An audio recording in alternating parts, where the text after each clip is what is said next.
concept of climate change and the context of climate change, looking back at past climates and what's happened recently, one of the things I hope that you really get from it is there's been a lot of warming in a relatively short period of time. And what's causing this warming? Well, what I want to talk about in this lecture are some of the causes of climate change. And then I want to make an argument for why this is actually seen as an us thing and not so much a Mother Nature kind of thing. So let's talk about that. First, we're going to talk about natural climate changes. So there are basically two ways that we can actually change or that climate change actually changes naturally, climate changes occur naturally. And the two ways are either influencing how much radiation we receive from the sun, so influencing how much energy we receive from the sun, or influencing what we do with that radiation, or specifically what Earth is doing with that radiation. And this results into ultimately three main natural causes of climate change. The first has to do with the sun. So how is our incoming solar radiation changing? How is the amount of heat we're receiving changing? The second change is changes in atmospheric composition. This is more an internal change. This is how our Earth is changing. And this specifically talks about what our atmosphere is doing with the heat. And then the last thing is changes in our land-ocean distribution. How is the surface of our Earth budgeting heat? So again, this first change is a change that represents how incoming sunlight is changing. And then these other two changes are changes in how the Earth budgets that incoming sunlight. So first, let's talk about incoming solar radiation.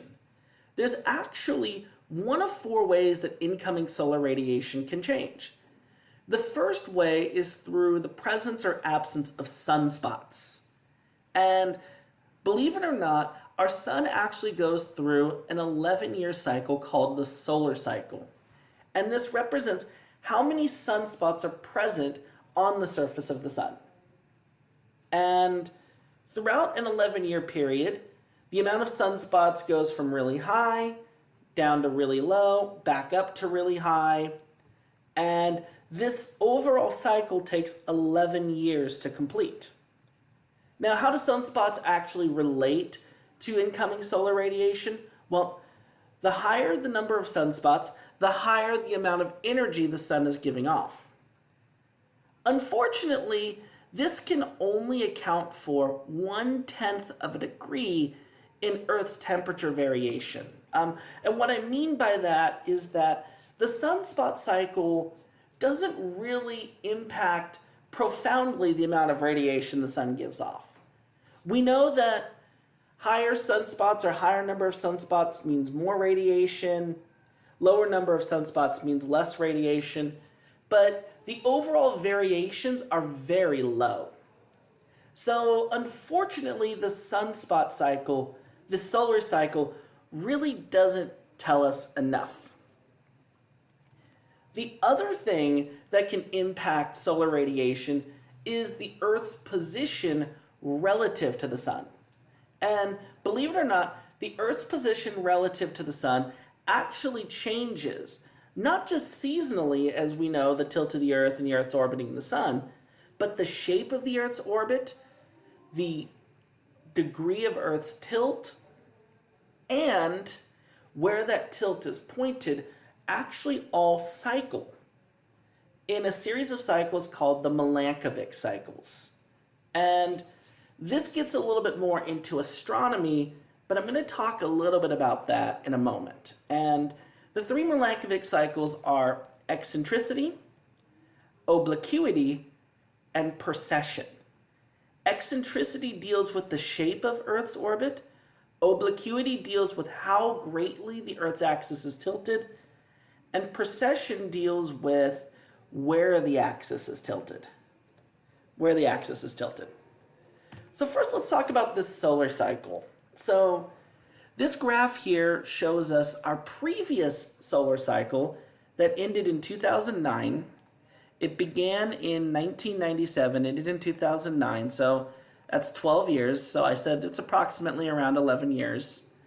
And 1997 represented the beginning of the last cycle, 2010 represented the end of the last cycle, or 2009 represented the end of the last cycle. And here's what you see. During this time, the number of sunspots emitted went from, or number of sunspots present went from relatively low, almost zero. And it jumped to a peak of about 110 in 2001. Then it began to decline again back down to zero. Well, during this time, the amount of incoming solar radiation, the amount of solar radiation emitted from the sun, increased from a level of 1,365 to about 1,366.5 watts per meter squared. And one of the things I really want to drive home here is that the difference between 1365 and 1366.5 is relatively small when considering the overall picture. It's relatively small. That's one of the reasons why the sunspot cycle isn't responsible for more than about 1/10 of a degree Celsius.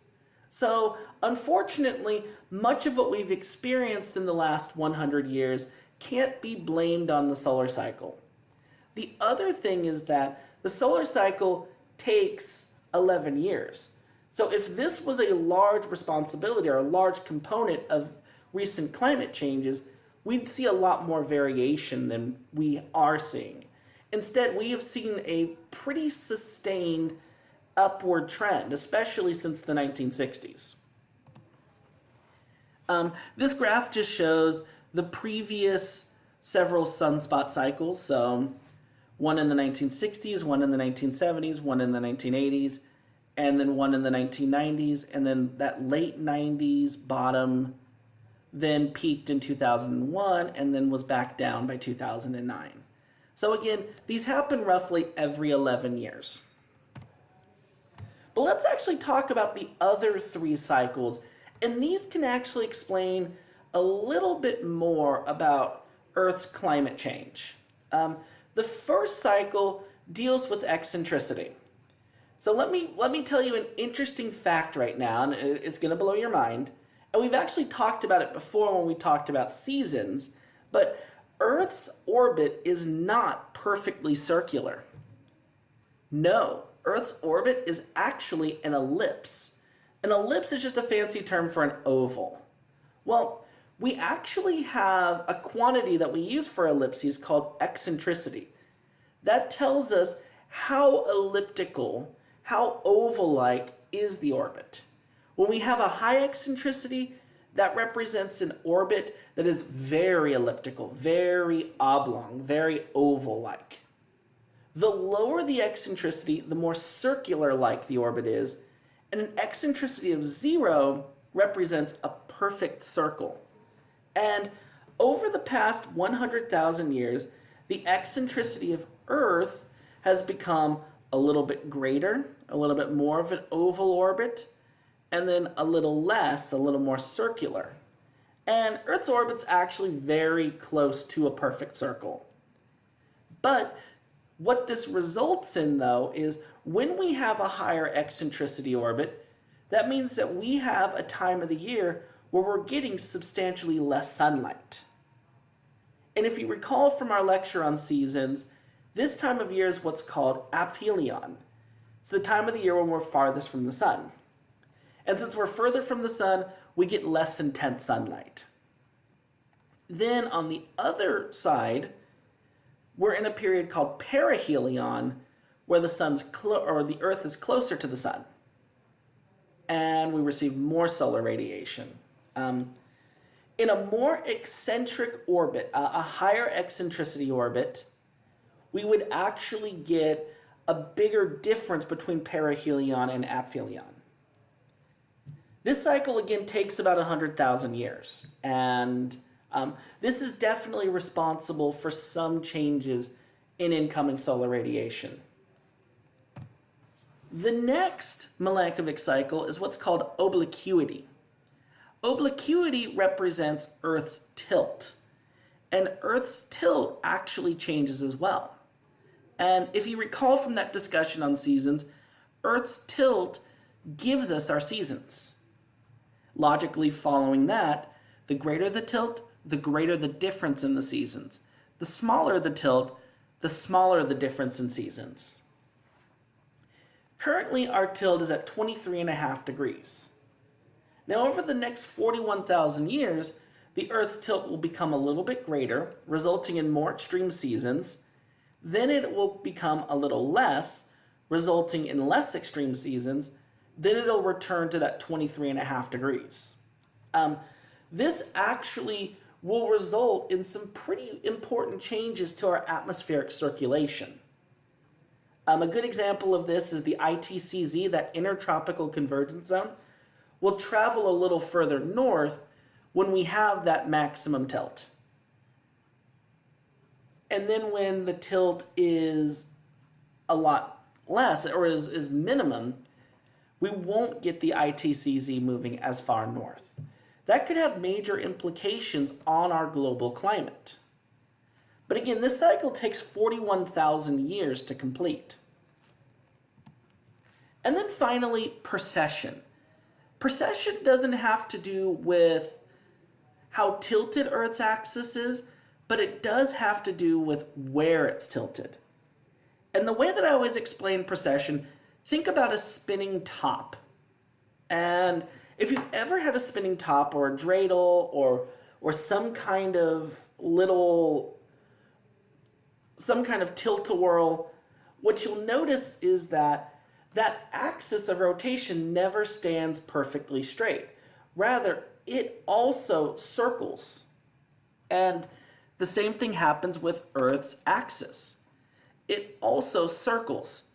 Right now, the axis is pointing at a star called Polaris, also known as the North Star. Let me actually write that here. So, North Star. North Star.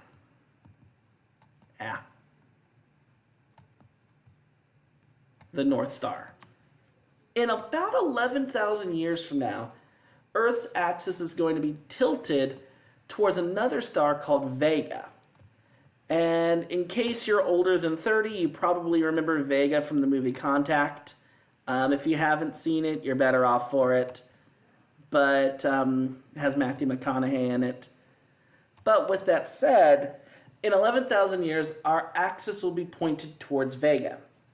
Now, what this actually changes is what time of the year we're going to be closest to the sun, what time of the year we're going to be farthest from the sun. Currently, we're closest to the sun. We're experiencing perihelion. We're experiencing perihelion during the month of January. And we're farthest from the sun in July during aphelion. In 11,000 years, that is going to be flipped. And in 11,000 years, we'll be closest to the sun in July, farthest from the sun in January. For us here in the northern hemisphere, this means that we're going to get a little more sunlight during our summer season and a little less during our winter season. For the southern hemisphere, it's the exact opposite. They're going to be getting a little more sunlight during their winter, a little less during their summer.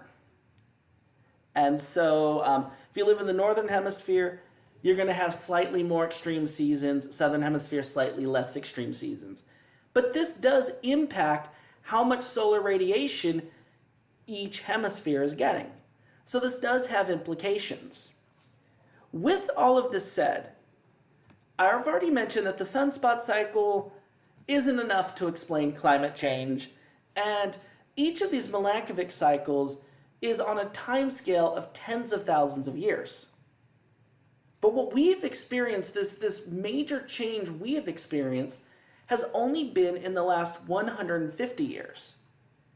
So I hate to break it to you, none of these can actually explain, these changes in incoming solar radiation can actually explain recent climate change.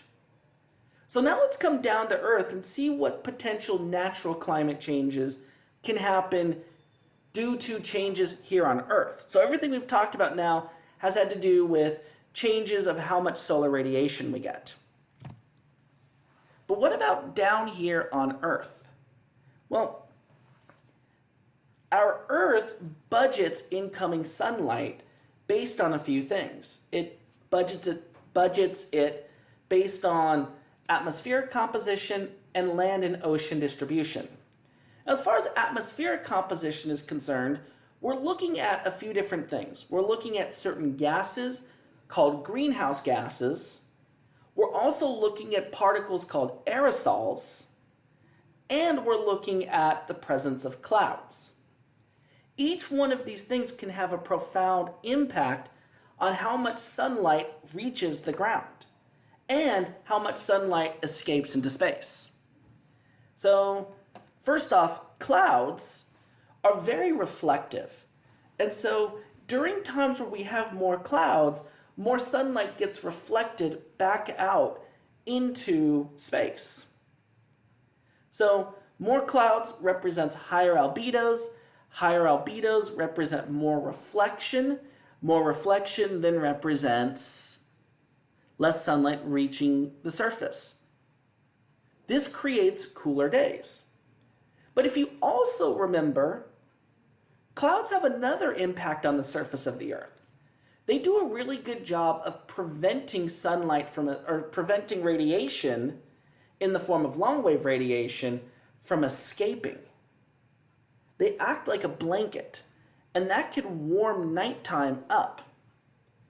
Now, some of the other key players in atmospheric composition, so clouds are important. I've mentioned greenhouse gases, but I also want to talk about one other thing called aerosols. And I just mentioned a moment ago, these are particulate matter. These are little solid particles that float around in our atmosphere. And these are primarily put into our atmosphere via smoke and via volcanic ash. And as I'm recording this video, there are actually two major volcanic eruptions happening, one in Central America and one in Hawaii. And in both of those cases, ash is being emitted into the atmosphere. How does that actually change the atmosphere's heat balance? How does it change what the atmosphere does with sunlight? Well, let's talk about that. So first off, aerosols are microscopic particles, so they're really, really tiny, but they're solid particles. And because they're solid particles, they can be opaque to sunlight, just like the walls in your house are opaque to sunlight. They can absorb solar radiation, preventing it from reaching the surface of the Earth. And these aerosols can come from numerous things. They can come from the tailpipes of your cars. They can come from factories. They can come from smoke from a wildfire. And a big one is volcanic eruptions. Now, most aerosols, when they rise, they dilute out and many will sink back down to the surface of the Earth. However, in some cases, especially if there's enough upward momentum, and this is important in the case of volcanism, if there's enough upward momentum, meaning that the ash or these aerosols are being pushed high enough up, they can actually reach the stratosphere. And once they reach the stratosphere, all bets are off. And here's why. Here in the troposphere, here down near the surface of the Earth, there's a lot of wind. There's a lot of mixing happening. Meanwhile, in the stratosphere, winds are very light. And since they're very light, there's not a lot of movement in the stratosphere. However, the stratosphere is warmer than the top of the troposphere. So it makes it really hard for things to sink back down into the troposphere. And so once something gets into the stratosphere, it hangs out there for a very long time. And this is scary when it comes to volcanic ash. If a volcanic eruption is strong enough to shoot up enough ash into the stratosphere, that ash can hang out there for a very long period of time, even decades. And if it spreads out across the whole world, this can actually result in less sunlight reaching the surface of the Earth. And then this can result in cooler temperatures. Let me give a few examples of this. So, the image I have here on the right, this is Mount Pinatubo. Mount Pinatubo erupted in 1991 in a very explosive eruption. So this was a very explosive eruption. And a lot of that volcanic ash made it into the stratosphere. It then traveled around the world while in the stratosphere. It traveled around the world, and it stayed up there for a few years. One of the key components of volcanic ash is what's called sulfur dioxide. And sulfur dioxide can react with water to produce what's called sulfuric acid. And this sulfuric acid is very reflective of sunlight. And so a lot of sunlight was being either absorbed by particulate matters or reflected off of this sulfuric acid. That then prevented much of it from reaching the surface. Well, when Mount Pinatubo erupted, the global average temperature actually dropped by about 0.7 degrees Celsius overall, by about 0.7 degrees Celsius. And that's looking from the maximum here down to the minimum down here. And overall, this resulted in tremendous amounts of cooling across the world. Now, that kind of difference is relatively short-lived, and it does have implications. There were some crop failures, there were some issues, but it was a relatively small eruption.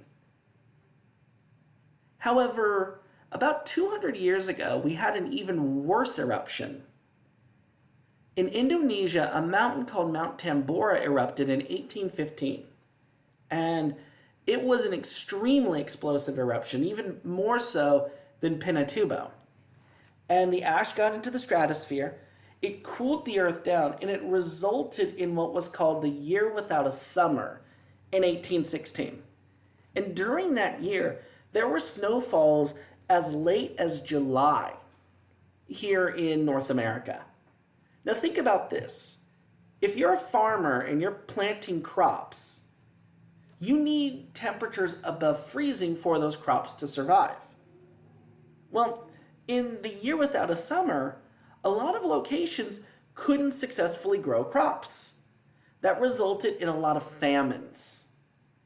And it also resulted in some pretty interesting results. This image I show right here, this was a famous painting by somebody named J.M.W. Turner, and it showed these brilliant sunsets that were caused by those aerosols in the atmosphere, but it also shows relatively bare trees and what looks like a relatively cold sky.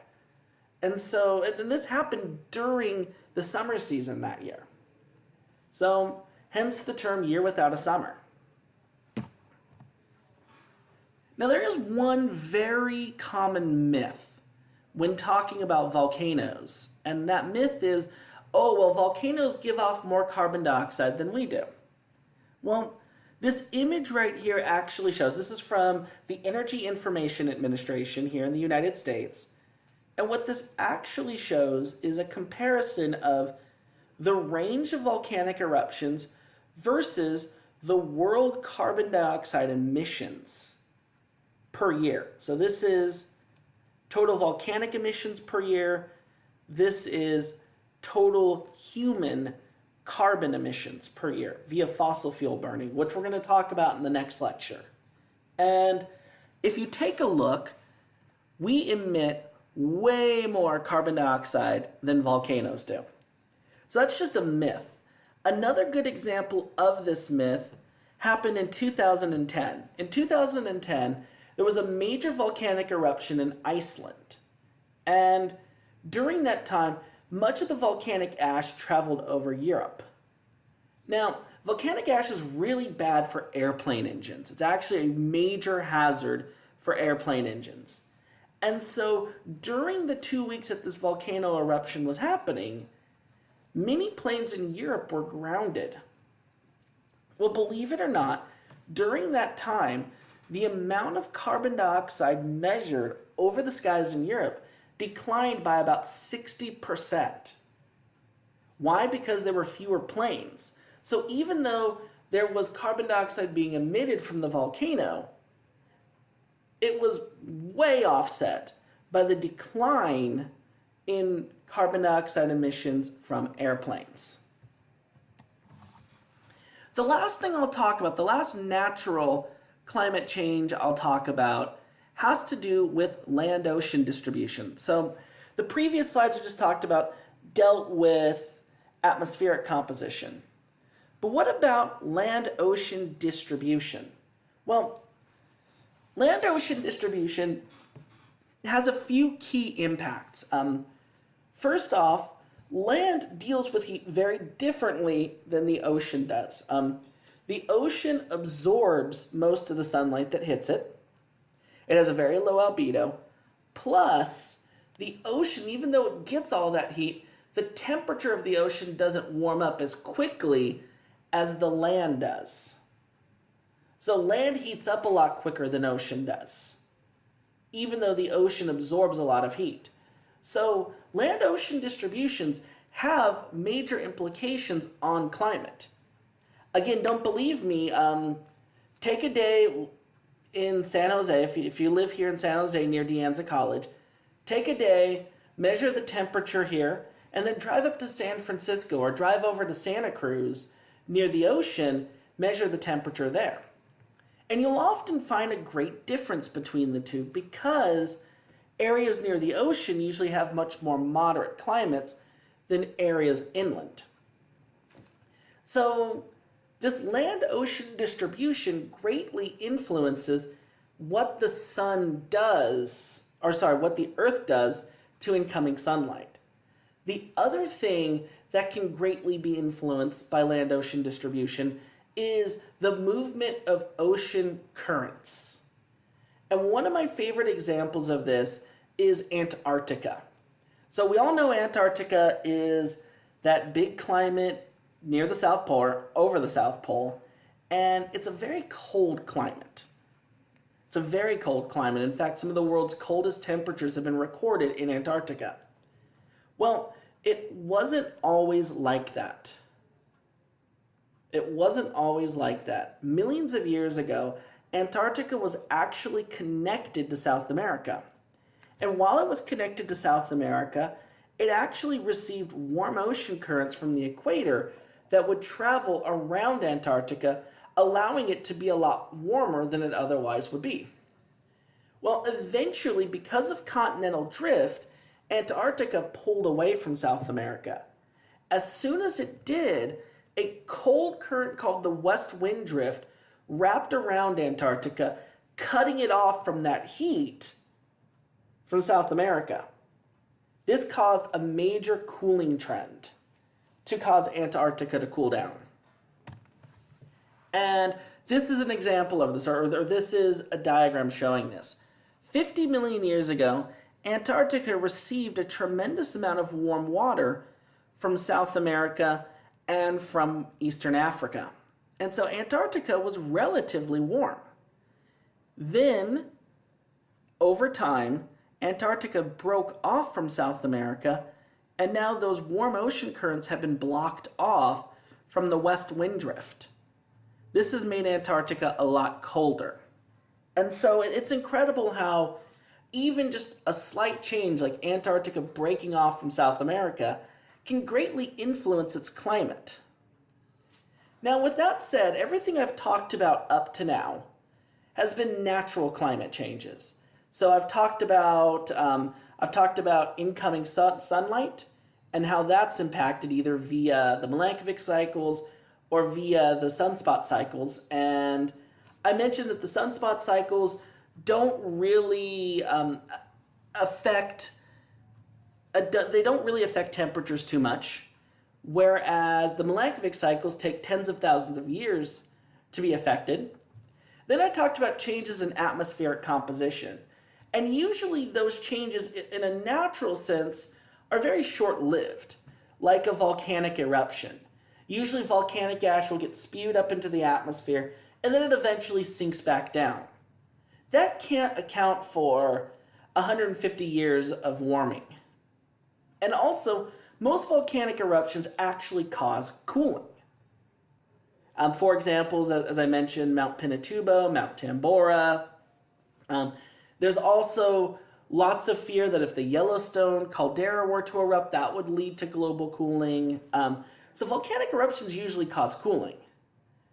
And then I've talked about continental drift. One of the things I haven't really mentioned about continental drift is continental drift takes a really, really long time. And what I mean by that is that continents are usually traveling at a speed of a few centimeters a year. About the growth rate of your fingernails. So they're not really pulling apart, coming back together, pulling apart, coming back together very quickly. And so changes to how the Earth handles incoming sunlight are also relatively slow, with the exception of volcanic eruptions, but those are short-lived. Well, in the next lecture, we're going to talk more about what we have done to change Earth's climate.